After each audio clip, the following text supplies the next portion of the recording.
Chacun a sa méthode, donc il n'y a pas qu'une méthode qui est bonne. Ce qui est important, c'est de penser à tout. En bon pilote, il faut penser à tout. Le mieux, c'est d'avoir une checklist. Donc là, moi, j'ai une checklist de dossier de vol pour rien oublier. On va dérouler tous les points, un par un. On va s'assurer qu'on n'oublie rien. Donc pour commencer, il y a le volet administratif. Sans ça, ça ne sert à rien de partir en vol.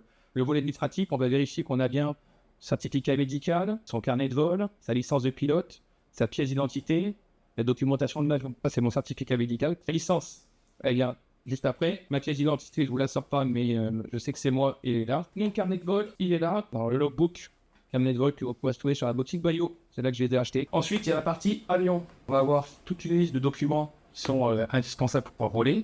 Donc, on va avoir le type et l'immatriculation. Donc ça, en fait, c'est la carte grise de l'avion.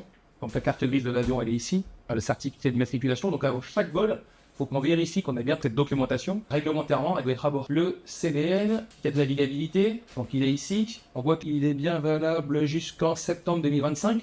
Il faudra le renouveler. Donc là, évidemment, si la date est expirée, on ne prend pas le vol. Il nous faut une assurance. Il faut vérifier qu'on a bien l'assurance, évidemment, mais aussi la date de validité. C'est hyper important. Là, on a une licence radio de l'avion, puisque en France, on ne peut pas émettre sur des fréquences radio aéro comme ça. On est obligé de demander une autorisation. Le certificat acoustique. Donc on a toujours l'immatriculation de l'avion, le type de l'avion. Faire attention des fois parce que dans les aéroclubs on a des pochettes qui sont emportées dans des avions et qui sont pas les bonnes, donc c'est quand même bien important de vérifier l'immatriculation pour être sûr qu'on a bien la bonne pochette. Et un dernier point qui est important, c'est de savoir quel est le potentiel restant sur l'aéronef. On va pas pouvoir le vérifier.